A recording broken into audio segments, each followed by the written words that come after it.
Welcome, everyone. Good afternoon. My name is Malvika, and I work for Office Marketing.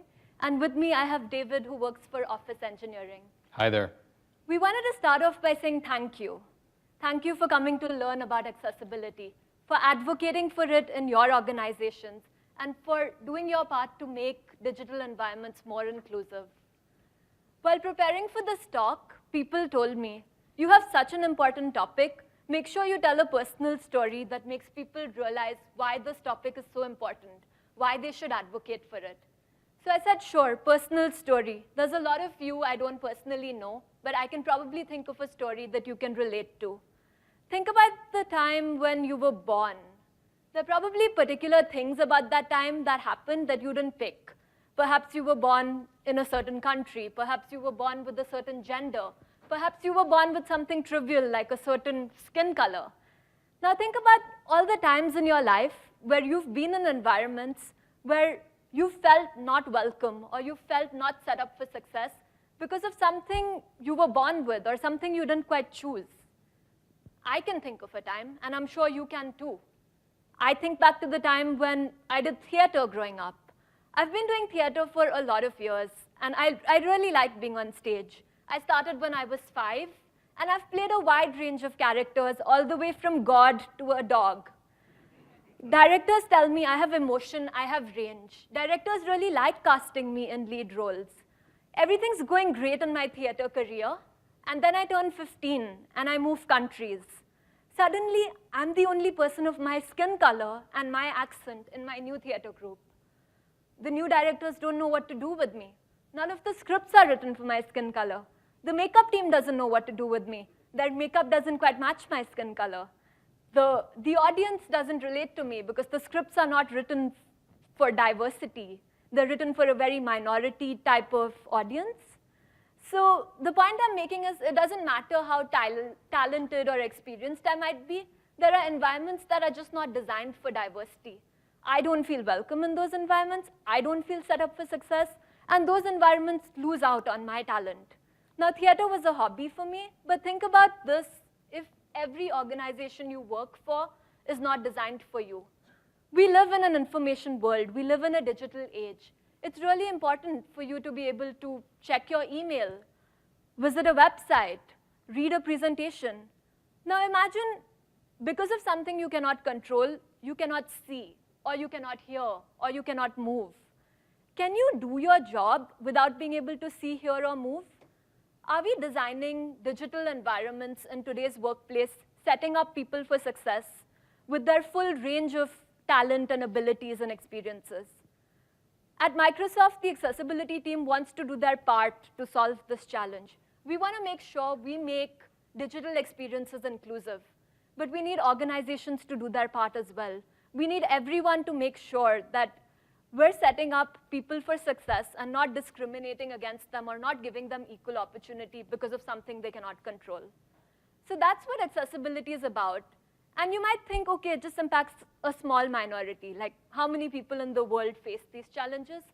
Well, first of all, it doesn't matter how many people it impacts. Even if it impacts one person, it's about equal opportunity. So that's the first thing. It matters to a few people a lot, and that's enough reason to do it. But actually, it matters to a lot of people. Along life, you might get injured. You might have an accident. You might just be in a situation that puts you at a disability temporarily. Or you might want to work on the go. You might want to drive and read an email or join a meeting. So the work we do to make digital environments accessible to people who cannot see, hear, read, touch, it absolutely benefits a wider audience. And that's another good reason to do it. So we can do a lot of work to make our technology experiences accessible. David can make Outlook accessible. But if you send an email and you use an infographic in that email solution, and you don't describe that infographic, technology can't help you. Someone who's blind will get that email, and they will have no idea what's in it because you did not describe the image. So there's action that needs to be taken from everyone, whether it's an author writing a presentation, whether it's a producer creating a video, whether it's a designer creating slides. And that's another area where I think technology can relieve the burden. We can make it easy for you. We can suggest the right thing. But there's absolutely things we need employees in all organizations doing, and that's creating accessible content. It starts with awareness, and then it requires action. So today's session is the first step along that journey, and definitely we need action after this. The time for you to take action is now. Why? Because I think you're going to get a lot of support. If you start advocating for accessibility in your organizations now, it's highly likely that it's already on your CIO's radar, because he's getting probably legal pressure to create a compliant and inclusive workplace. Probably more people are joining the workforce who have disabilities, and they're asking to be set up for success. So I think in the past few years, we've seen this transition in accessibility from it being thought of as a bolt-on and something we'll deal with on an accommodation basis to something that's a must-have from the get-go. It has to be mainstream. It has to be integrated from day one. So I do think timing-wise, it's a good time to start thinking about accessibility and acting on it. And action-wise, I can assure you, you're not alone. You have Microsoft working to create more accessible solutions, as you have other vendors. And you have a lot of experts on accessibility who are creating really good material policies to help you. So if you embark on this journey of creating a more accessible workplace, there's a few benefits that you can think of to justify the investment. The first is that you'll likely boost everyone's efficiency. You'll make it possible for employees to do things independently, efficiently, without having to call someone for help. Something as simple as scheduling a meeting, or something as simple as dialing into a meeting. You might even make it easier for employees of all abilities to interact with each other. So you'll foster inclusive interactions, whether it's by making it easier to have meetings with captions. Technology might be able to help you with that. Or whether it's by just having presentations flowing around meetings to be more accessible. So the work we do in accessibility and the work you do will have the impact of boosting employee morale and connection. It might help you even simplify your IT environment. We're doing work to build in accessibility, not bolt it on. So as a result, it's possible your reliance on third-party add-ons, hacks you might have in place to make an environment accessible, the reliance on third parties might go down. We're also offering support services from Microsoft for accessibility. So it might be possible that our training, documentation, support services can help you simplify your IT environment. The last piece on a lot of people's mind is certain laws that apply to them, whether it's laws and standards. WCAG, in the US, you have Section 508. In Europe, you have EN procurement standards. So from the get-go, thinking about procuring accessible technology, deploying accessible technology, could reduce your legal risk and reduce your expenditure in the long term dealing with fixes and responding to complaints. So there's definitely good reason to think about accessibility. And I want you now to think a little bit about how Office approaches accessibility. So I'm going to play a video from the folks in Redmond who work on this area and couldn't be here today, but they want you to know how they approach it. And after that, we'll hand over to David, who's going to tell you a real-life story from his years working in accessibility. So let's hear from Redmond first.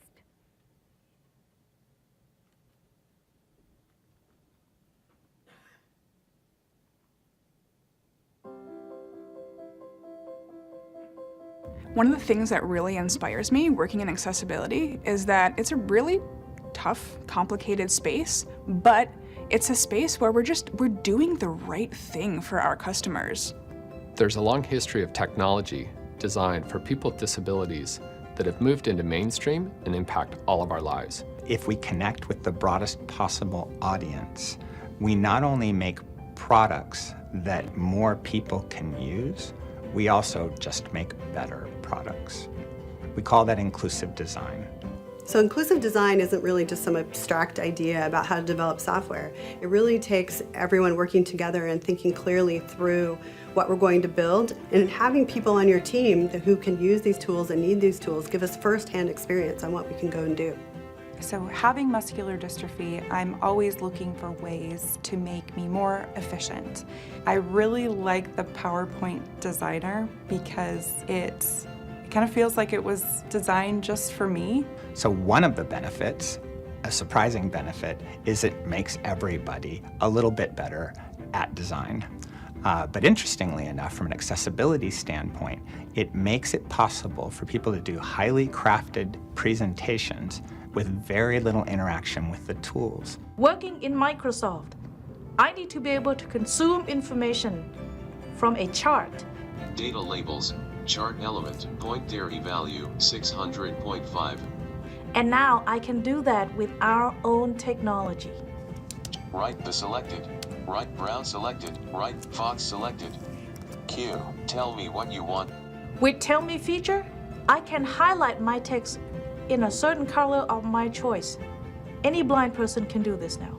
I had an interesting personal experience when I first saw the new learning features. I have a little bit of trouble with language. I'm a little bit dyslexic. And when I saw the way they broke up the paragraph, when they broke up the page, I could read better and I had better comprehension. I'm inspired by working on a technically challenging problem that ends up just helping people. You know, I've been working on accessibility for several years now. When I first started, it was a business problem. Our customers were asking for more accessible solutions. We had some challenges. But then I started meeting people, and I started realizing its impact on employment and their ability to communicate with loved ones. But I've come to realize that it has to be part of our culture. It has to be our lens to innovation. It's how we help everyone achieve more.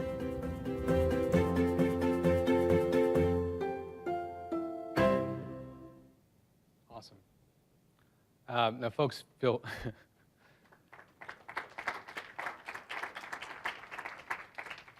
feel free to move closer too. I might treat this like a classroom and start picking on people who are too far away. I'm David Gorelick. I'm a program manager in Office on the Outlook team. I'll tell my story as Malavika did.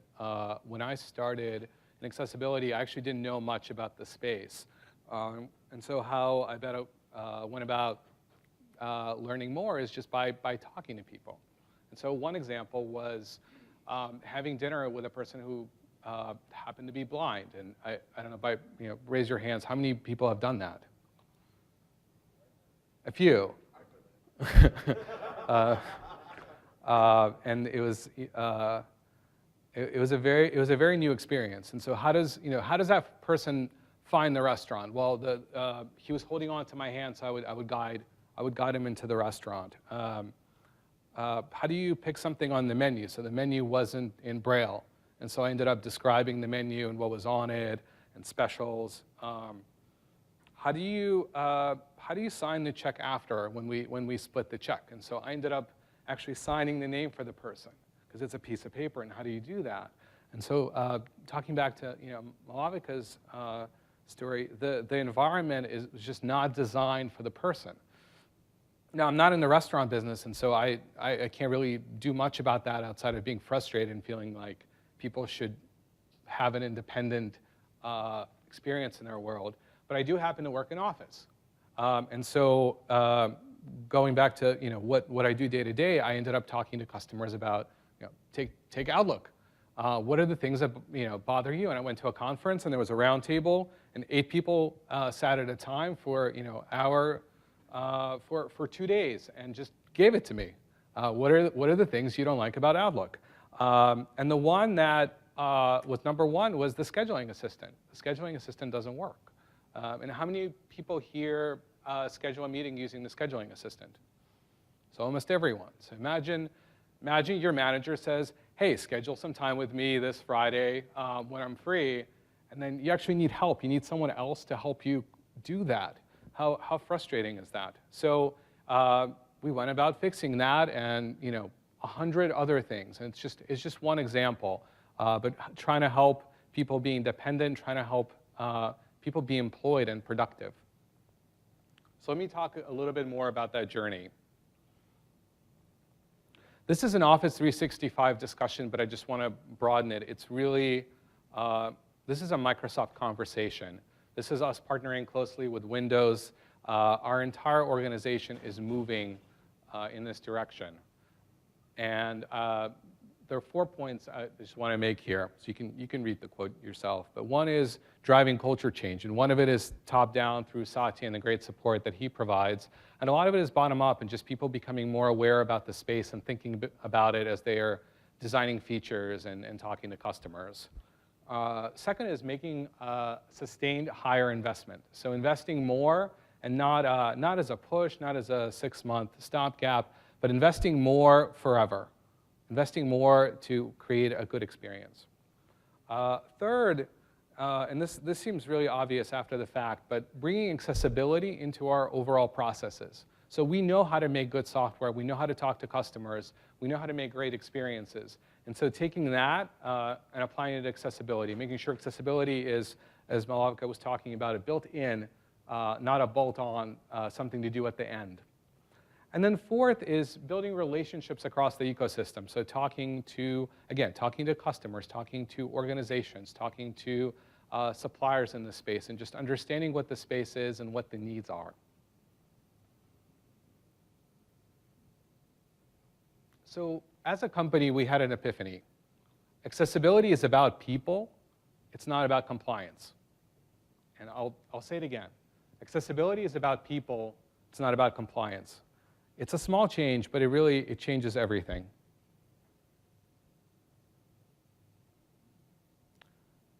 The way to get there, so accessibility requires a sustained investment, not sporadic surges.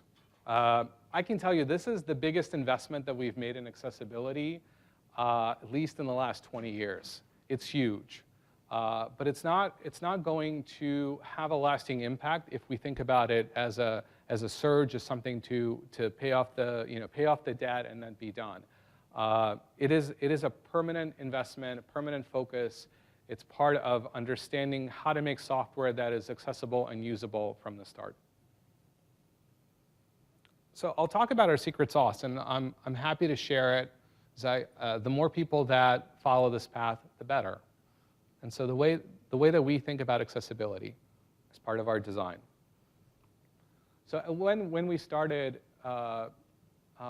this work, when I started this work, the biggest focus was on the most widely used features. And that's, again, putting the customer in the center. And so what are the things that people do in our products? What are the things that they care about the most? And focusing on those first.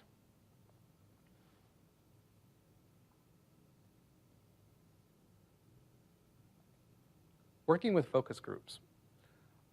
So imagine you build a feature and you think you did a good job, but then did you really? And so we have a number of tools at Microsoft to figure that out. And so some of those are testing approaches. And for accessibility, we actually plugged into the Trusted Tester program and working with vendors, working with internal folks to test and make sure that our products are accessible.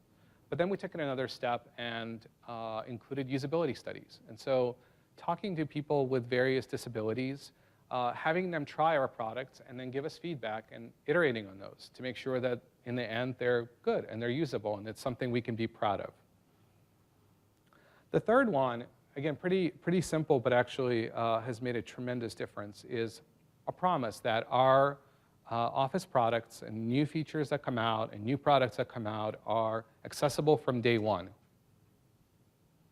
And part of that is also, again, engaging the communities and bringing them into what we call dog food, our internal products, into first release, into insider programs. And again, getting feedback really early so that we are, again, confident that when products ship, they ship accessible. And then the fourth anchor is the sustainable piece of getting and acting on customer feedback and having that loop ongoing and nonstop. And we'll never be done. We're never done for any other group. We take our products, we ship them, we get feedback, we get better. And we are living in a new world where we're not shipping a box every 3 years. We're shipping monthly. Some of our products ship weekly. And so we have an opportunity to hear from customers and then fix it the next week, the next month, or soon after. And we're talking a lot about usability, and that's where I have a passion, and I love the customer centricity part. I know folks in the room also want to hear about compliance, our favorite topic. As we make our products usable, we're also making sure, of course, that they're compliant and we are following the processes that we need to. On that front, I would say we're trying to be a bit more usable as well. And so we, for all the organizations, we want to enable organizations to make the right decisions in their procurement processes. And part of that is making sure that, so for one thing is Office 365 is compliant with the standards of Section 508, EU, WCAG, all of the various standards. But then the actual documents that we publish, there are three things that we want to do to make sure that they're usable. One is comprehensive, and so pick a product within Office 365, and if you guys have been here for 3 days, there are a lot of products, there are a lot of endpoints. It's big. Office 365 is big, and so we want to be comprehensive. So pick a product, we can tell you about its state of accessibility. 2 is transparent, and so some of our products are in better shape than others. It's a continuing, evolving process, and so where we have gaps, we will share them out, and we'll be honest about those. And again, every month as we ship, we will get better. And then the third one is making them accurate and up to date. And so as we ship, as we get better, then those documents will continue to evolve along with the products. Again, to help you make the right decisions. And I can confidently say in all or most circumstances, Office 365 will be that answer versus older versions like 2013 or 2010. Office 365 is the most accessible version of Office. I think David gave you a flavor of how we're approaching accessibility, and now we want to give you a flavor of what exactly we're doing that you can use today, and what's coming down the pipe in the next 1 to 6 months that you can leverage. So before we get into the specifics, I want to get a feel for the room. Who has Office 365 already in their organizations? Okay, it's about half of the audience.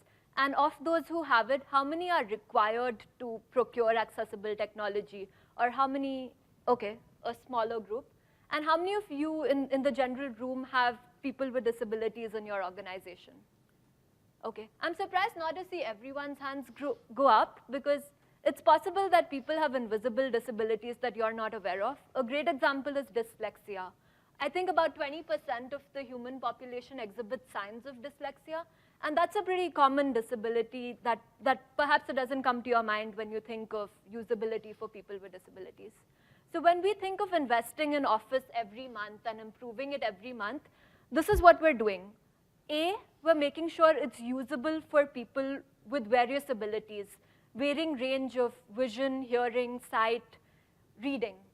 And then B, making it really easy for authors to create accessible content, websites, emails, the whole gamut. So in the A bucket, I'm going to walk you through specific things that have happened in our technology to help people with dyslexia read and write more easily, to help users who cannot use a mouse. Perhaps they don't have the mobility range or the dexterity to use a mouse, and they only use a keyboard or an on-screen keyboard, to be fully productive with just a keyboard. I'll also tell you a little bit about work we've done to make it easy for someone who uses speech to interact with their computer. So they don't have the mobility to use a keyboard or a mouse, but they use speech. Also, if people choose to personalize their machines using ease of access settings, a common one is high contrast mode on a PC, because people might have vision impairments that affect how they can see color. That's another one where Office has done work to make sure we honor those settings, and we have a seamless experience when those settings are turned on. The last piece we'll show you is how someone who's blind and uses a screen reader to interact with their computer or their mobile devices, how they can be productive on their computers and on the go. For the other bucket, we'll show you how someone can create accessible content, even if they don't know how to get started. So if they don't know how to get started, the simplest thing they can do is check before they share their document, is it accessible? And for that, we have something called an accessibility checker that we're bringing to even more applications and platforms. Once someone checks the accessibility of their document, they should fix any errors that show up. So we'll show you the work we're doing to make it possible to fix errors. A common error that shows up is you used image to convey an important meaning, information. So you should describe that image using text so that someone who uses a screen reader and is blind can understand the meaning of your image. Or if you used audio, like I'm doing right now to communicate content, we should have captions so that everyone who cannot hear can still follow my content. Lastly, if you create accessible content, but then you export it and you want to share it with others, in the export process, we should make sure that the accessibility information that you created goes along when you export, whether it's to PDF or to other formats. So we have a lot to cover in a really short time. And we know some of you are experts and want to get into the details. Office 365 is really big, and every application on every platform is at a different level. So the way we've structured this presentation is to give you resources that you can take home and analyze in great detail. These resources look like this slide up here. Basically, we've told you exactly what we've already delivered in Office 365 and what's coming in the next 1 to 6 months. We've also highlighted this per application and per platform. So if some users are on PC, you know exactly what they're getting. If some are on mobile devices, you know that as well. So to take the example of enhancing productivity with dyslexia, there's an add-in that some of you might have heard of that's become pretty popular with special education teachers. It's called Learning Tools, and it's an add-in for OneNote for PCs. Anyone can install it for free, and we're going to demo it in a little bit. So that add-in has actually made it easier for students to read. I'm going to show you how it's done that. But with the success of that add-in, we've thought about integrating it into more of our products. So we're announcing today that going forward, in the near future, we're going to offer Learning Tools capabilities in Word for PCs and Word Online, as well as in the further future, we'll offer it on more web apps and mobile apps. We want people to not only read effectively with dyslexia, we also want you to write effectively. And for writing, one of the things that you might be doing is making spelling errors. You might be spelling phonetically. So an exciting change has happened in Word. Already this is available to you if you're on Office 365 Word for PCs or Outlook for PCs. If you type phonetically, previously maybe the spelling engine didn't give you suggestions because it couldn't understand the word you were typing. Now it will be able to understand because the engine is getting better and it's catching more diversity of errors. And I'm going to show you how it's actually going to help you choose the right suggestion. Because even if it gives you suggestions and you don't know which suggestion to pick, it's going to help you understand the suggestions and make the right choice so you can create content with perfect spellings. Going forward, we'll again extend this to more applications in more surfaces, and we'll make it better. So slides like this, we have quite a few, will explain how we're making it easy to use Office with a keyboard, how we're making it easy to use Office with speech input, how we're making it easy to use Office if you have ease of access settings, as well as with screen readers. And for screen readers, we've broken it down by PC, Mac, and web and mobile apps. So through this presentation, we're going to show you demos of the highlights, and then this will be there as a resource for you to refer to later, as well as during Q&A. The other bucket that we're going to talk about is how we're making it easy for you to create accessible content. In that example I gave you, if you're the one sending the email, it doesn't matter if Outlook is accessible if you sent an image in the email and you didn't describe your image. So what are we doing to make it possible first for you to describe images from every application on every platform? And secondly, what are we doing to make it really easy for you to get started if you don't know? One of the things we're announcing today is that we're exploring making it easier for you to describe images automatically by giving you suggestions.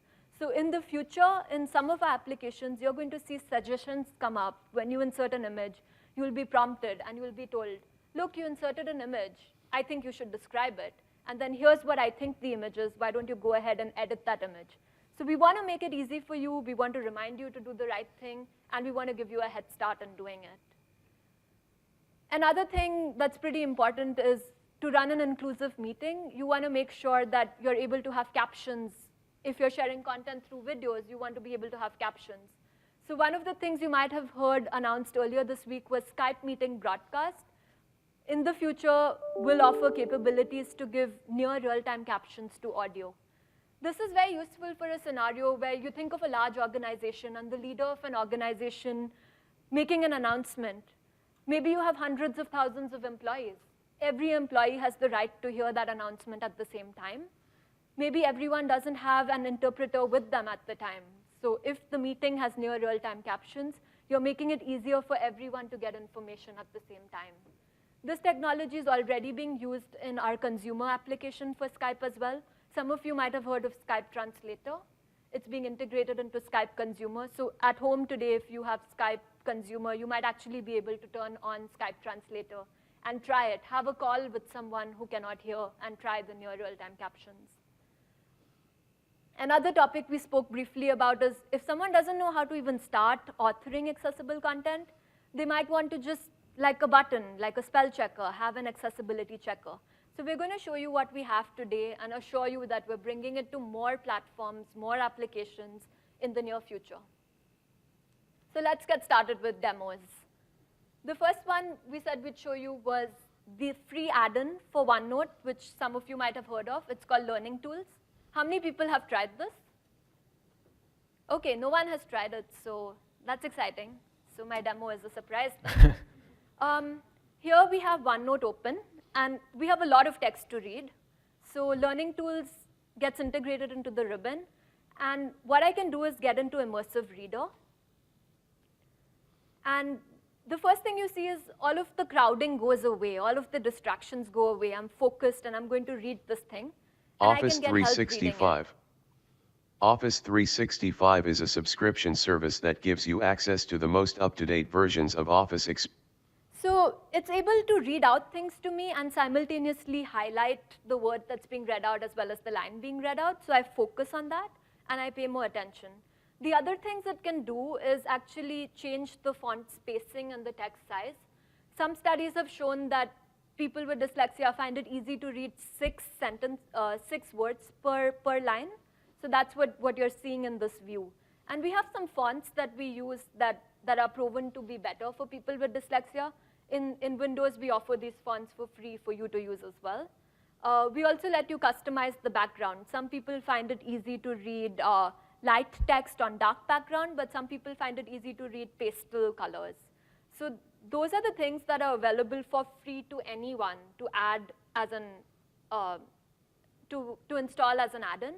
And specifically for, I think, English language learners, there are additional capabilities that people are finding helpful when learning a new language. You can break big words into syllables. You can actually highlight parts of a sentence, so you focus on the sentence. So there's a lot in here, and the good news is that it's getting good feedback, and we're rapidly iterating to bring it to more applications. Let me show you an example of an application that we're announcing where we're bringing this to. So I mentioned briefly that Word for PCs will get some learning tools capabilities in the near future. I'm giving you a first look at what those look like. So Word already has a read mode. You get into read mode, and you're supposed to focus on what you're reading. You can now switch that to a narrow column view, so that's 6 words per sentence. That's what happens. You can switch the colors, similar to what I showed you in Learning Tools. You can break words into syllables, and best of all, you can read aloud. So the feature I showed you where you play and the documents read out to you, all of that will be coming to Word for PCs in the near future, as well as Word Online. And then over time, we'll also bring it to OneNote Online and other applications. We don't just want you to read effectively, we also want you to write effectively. So I mentioned that the spelling team has done work. Let's see what that looks like. So in this particular email, this is a word where it's difficult to pick between suggestions. This is another word where it's useful to have the word read out to you so you can understand what the word is. And there's another word there that in the past you would have not gotten a suggestion for because the engine had no idea what it was, and now you're able to get a suggestion. So area or contiguous or entrepreneurs. Things like adding synonyms, things like adding the ability to hear a word read aloud really help with making the right choice, correcting spelling errors, and even learning new words, increasing your vocabulary. The other piece of work I mentioned we're doing is for someone who cannot use a mouse. If you use a keyboard or an on-screen keyboard, what are we doing to make you more productive? Well, the first thing we're doing is making sure every part of our application can be used with just a keyboard. Now that's a lot of work. And how you use something with just a keyboard, it could mean like you tab through a lot of controls. It could mean you use the arrow key. We also want to make you efficient, right? So we've had keyboard shortcuts in a while for some of our apps, and maybe a lot of power users out there know some of these keyboard shortcuts. We want to give you visual cues, if you can see, so you find it easy to find the shortcuts. So if you press Alt, you can see some of the shortcuts. We're bringing that capability to Office Online as well. We also want you to be able to bypass all of this tabbing and just say what you want to do and it gets done. So some of you might be familiar with the Tell Me control. Has anyone used that in Office? Awesome, just very few people. So what it does is you press Alt plus Q, and you just type what you want to do, and it does it for you. And it remembers the command you type, so next time you can find it easily. It's pretty intuitive, so even if you don't remember the name of the exact command, you can kind of type what you want to do, it figures it out. And over time, they're expanding to give it more capabilities. Like you can say something like, highlight this line in yellow. So it's able to actually do complicated commands that deal with color.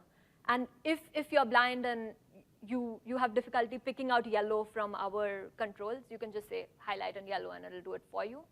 So that's pretty neat. It also helps you find help. So the help capabilities of Office are integrated within this. And the help capabilities include keyboard shortcuts. So if you're a power user who just uses a keyboard and wants to get quick access to the keyboard shortcuts, you can try searching for those through Tell Me.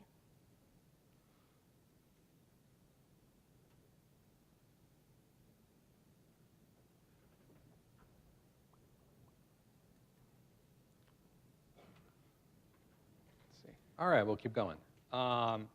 Speech input. How many people have used Dragon or Microsoft speech recognition? A few. When we think about speech input, the place where I think it's, I'm guessing, how many people have used Siri or Cortana or things like that? Yeah, so there's work that's being done to improve speech recognition or speech to text for people who use it all day, every day. But we're also trying to make it more common and more frequent and help people out. And we'll try something. I hope it works. But there's in the same learning tools, there's a dictate button. I can press dictate and say, "Hi there, I'm so happy everyone made it today."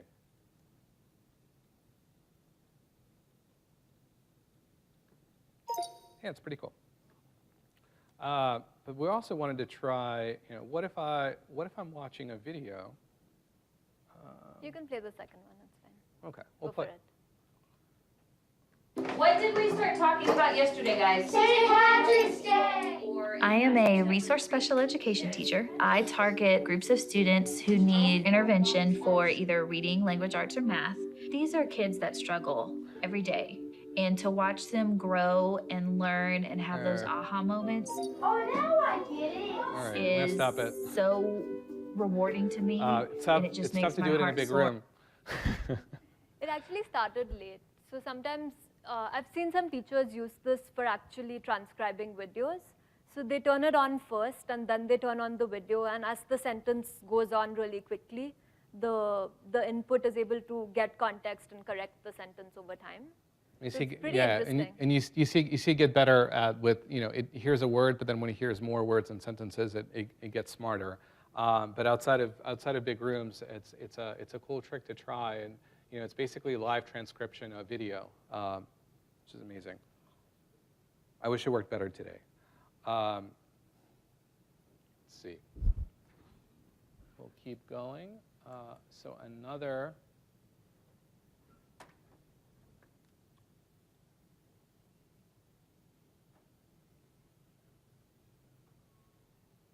So then the next area is high contrast. Are folks familiar with high contrast? Did people, yeah? Okay. So it's the high and the high contrast means that, so let me show you. If someone has cataracts or a number of other eye issues, this is what the ribbon would look like. So it's really faded, really hard to see. there's essentially not enough contrast in the menus and the controls to figure out what to do. And so high contrast mode takes those elements and says, well, whichever colors you prefer. So let's say commands are better for you in green. We'll put those in green, and the background will be black, and it's simplified.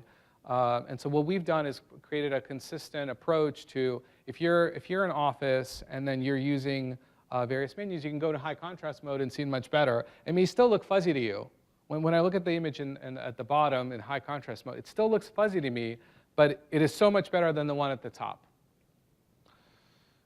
And we're not just doing this in Office desktop apps, we're also doing this online. And so here's just a quick example from Excel Online. And again, to get to high contrast mode, just when you're using Cortana, just type in high contrast, it'll get you there. And then, so here, the background is now in black. You can see the rows that are selected. The demo will circle around. You see the rows that are selected. You see the selection area. You see the chart update. You see the entire screen go into a consistent framework. And so now someone who can see better, because now things are, there's a bright green color and the background is black. Now you can work. Now you can use Excel Online, and for a lot of people, before they wouldn't be able to.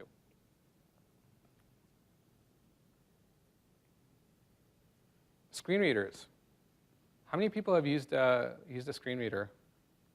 Oh, it's not bad. Okay. It can be a little bit intimidating for folks who haven't tried it. Windows Enter is the shortcut for narrator. I recommend everyone try it out. It's really the only way to get a sense of what that experience is like. And I'll give you a tip. Windows Enter also turns it off.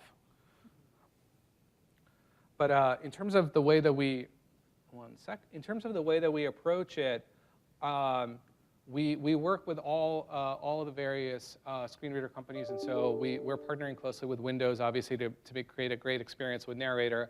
But we're also working with third-party companies like JAWS to create a great experience for basically what our customers are using.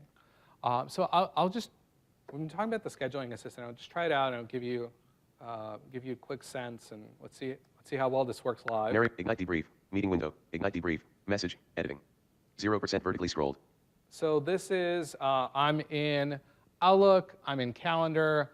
Malavika and I tomorrow should have a conversation and debrief how Ignite went.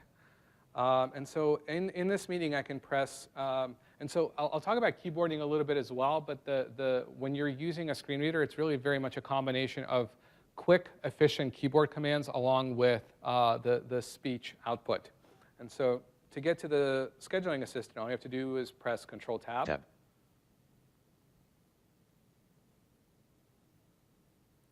Tab. Look, tab. There we go. Meeting start date, editing Friday, September 30th, 2016. And so if you had used this product about a year ago, in the middle there's a large surface area with various colors, and blue is busy and white is free, and it's complicated, it's hard. And so we're thinking, how do you make this accessible? And so one way is if you go to a time. Date picker button, tab, meeting start time, editing 10 a.m. So let's go to 10:30. Down arrow, all attendees, 10:30 a.m. selected. 10:30 a.m. selected. Cap, all attendees status, September 30th, 2016, 10:30 a.m. to 11 a.m. One conflict, Malvik Ariwari, David Gerlich, free, Malvik Ariwari, busy 10:30 a.m. to 10:45 a.m., tentative 10:45 a.m. to 11 a.m., Laura Harrington. And so you get a sense, is there a conflict at that period of time? Who is free, who's busy? And to me, this is what an accessible experience is like. We replicated the surface, and now you can peck around, and 10:30, we can listen to what does 11 o'clock look like, what about 11:30 or 12, and keep going. But we also wanted to introduce some things that make this quick, because you don't want to spend 2 hours scheduling a meeting going from time to time, and we know how busy people's calendars are. So there's also an option for auto pick. It's basically, why don't you just give me the next time that's free? And so you can tab. Meeting end date, tab, meeting end, tab, all attendees status, tab, add attendees, add room, tab, options button. So go to options. Space, menu, down arrow. Go to down auto arrow. pick. Auto pick, collapsed, menu item, menu key, space, all people and resources, enter, Ignite debrief, meeting window, option, Ignite debrief, Meeting window. All attendees status. September 30th, 2016. 3 p.m. to 3:30 p.m. 0 conflicts. David Gerlich. Free. Malvika Riwari. Free. Laura There we Harrington. go. And Free. now Editable that's the text. next time All the attendees meeting's status. at, and we can Menu. schedule it. So, you know, there's an accessibility experience of just replicating the experience, and then they're trying to find ways of how do we get people to be efficient? How do we get people to be able to work quickly in their day-to-day lives? Okay, so hopefully that gives you a flavor for the variety of work happening in a variety of apps to make it usable for Windows. people Enter. with Exiting narrator. disabilities. Now let's just switch gears a little bit and talk about the work I mentioned to make it easier for authors to create accessible content. So I mentioned, how many of you have used Accessibility Checker? Very few people know it even exists. So the first thing is to make it more discoverable. And now if you can see the screen, you can see next to the review tab, next to spelling, where you expect things to be when you're in the review process, you see this thing called check accessibility. So that's the first thing we're doing, making it more discoverable and offering it in more applications. It used to only be in Word, Excel, PowerPoint for PCs. Now we also have it in Word, Excel, PowerPoint for Mac. And going forward, we're going to have it in Office Online and in more applications like Outlook and OneNote. So that's the first place to start. If someone in your organization knows nothing about accessibility or about creating accessible content, have them get started from here. Go to Review tab, just click a button. See, is your content even accessible? So what this button does is it scans your documents and gives you errors that people with disabilities are likely to face issues with your documents if you don't fix these errors. So I mentioned a common error that comes up is, look, you're using images or charts or something visual to convey meaning, but you haven't described that visual thing. So the simple way to describe a visual thing is to add alternative text. So in this workflow, okay, you run the checker, you get the error, you figure out how to add alternative text. Takes a little time. We thought maybe we can improve this process for you. So I want to show you what some of the newer apps have done. This is Sway, and you're creating a newsletter. You're running the accessibility checker, and in Flow, it's telling you to review the alt text. It's taking you right there and letting you edit it. So it's not just telling you the error, but it's also giving you the ability to fix the error in Flow. It's also doing one more thing. When you create a Sway and you pull in images from other places, if the image is on your desktop, it has a file name, it's pulling in the image file name. If it's from an online source, it's pulling in pre-populated information about the image that it has.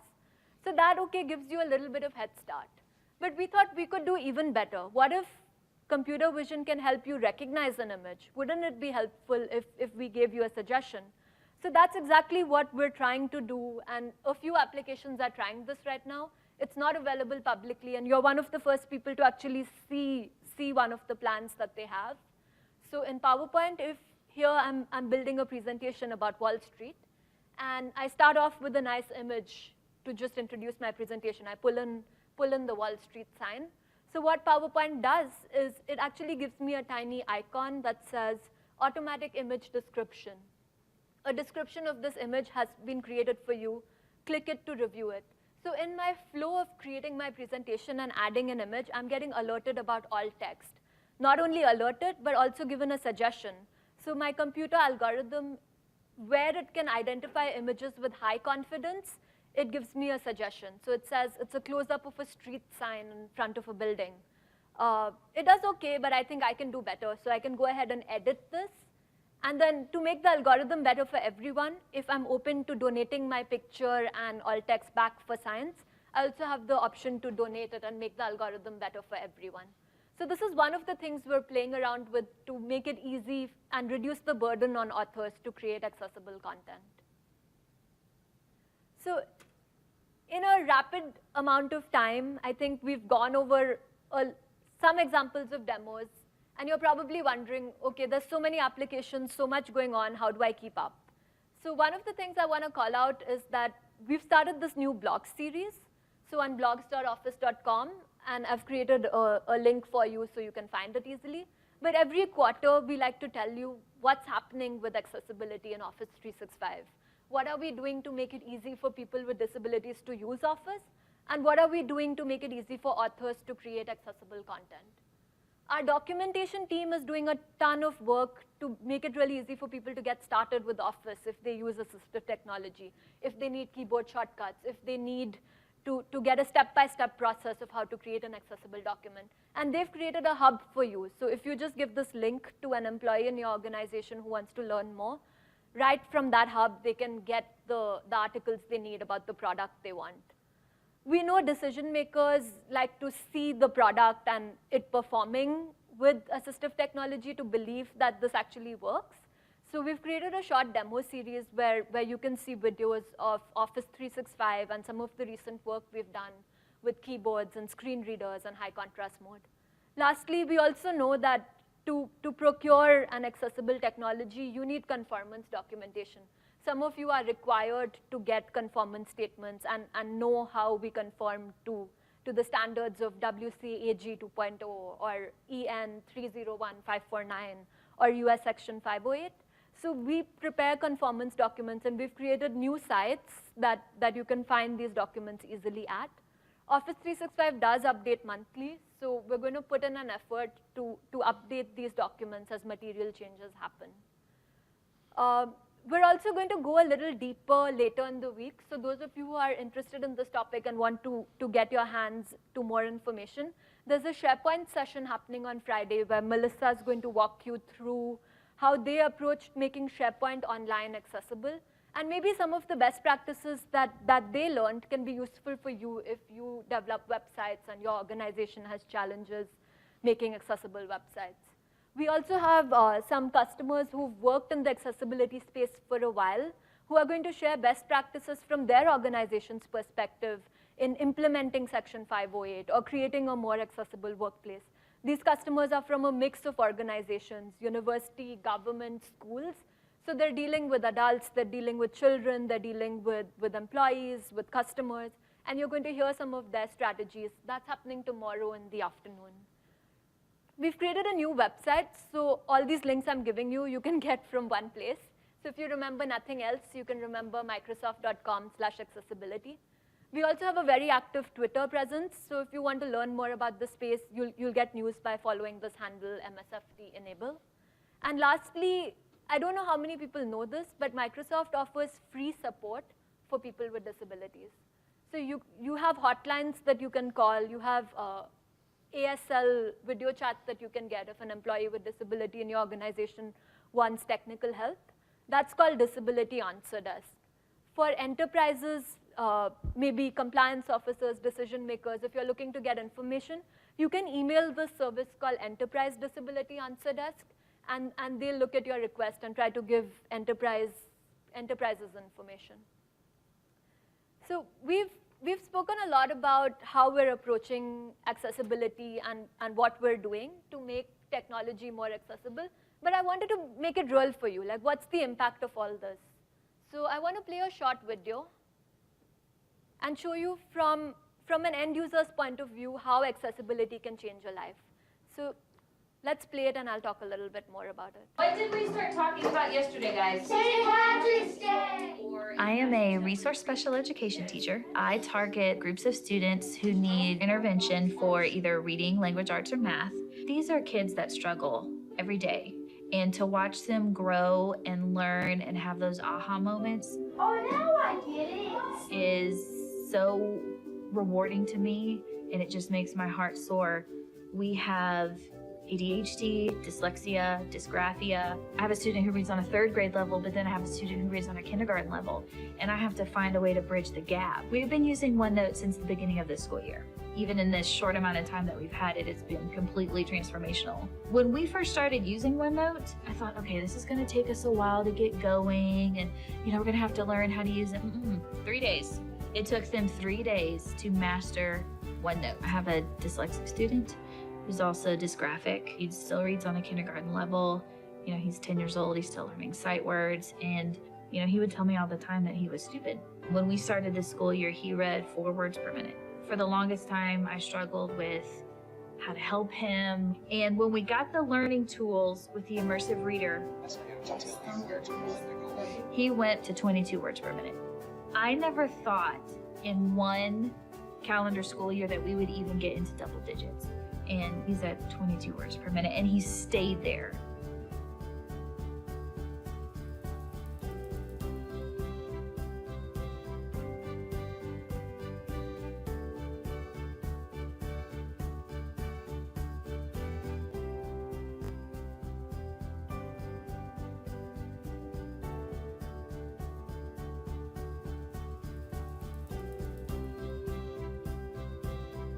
For my students especially, it's really transformed their educational experience. I don't know what next year will look like. I don't know what our possibilities are, because in my wildest dreams, I never thought this would be what it is. You know, sky's the limit.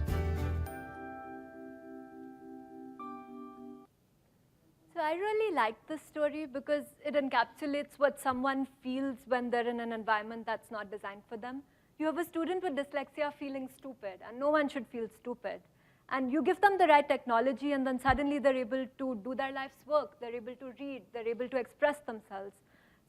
So technology really has the power to unlock talent, to give equal opportunity, and that's what accessibility is about. If you find videos like this helpful, we have a few more that we've put in the resource guide for you. Some people really want to know about Windows 10 and accessibility in Windows 10, so there's a nice summary, a 10-minute video that you can watch to learn everything about the anniversary update. Some people just want to know what are these regulations, what do they mean? So EN 301549 is one of the newest regulations that's gaining popularity in Europe, Australia, and that's a short video you can watch to just wrap your head around what it means. Many people ask, like, what exactly goes into creating an accessible document? Now, each agency in the government might have different rules. So this video series is from the perspective of a government employee. What are they required to do to make sure that they're being compliant with government regulation when creating documents? And then we have other stories, for example, newer products like Skype Translator, which gives near real-time caption, the impact it's having on a student who is deaf or hard of hearing. They're being pulled into mainstream classrooms. They're being part of mainstream experiences, hallway conversations. So I wouldn't underestimate the power of technology when it comes to really helping people and compliance as well, but mostly helping people. So with that, that's all the content we have for you, but we have a lot of resources, and if you ask us questions, we're going to pull up the resource slide. So I'd like to shift to Q&A. Any brave first takers for questions?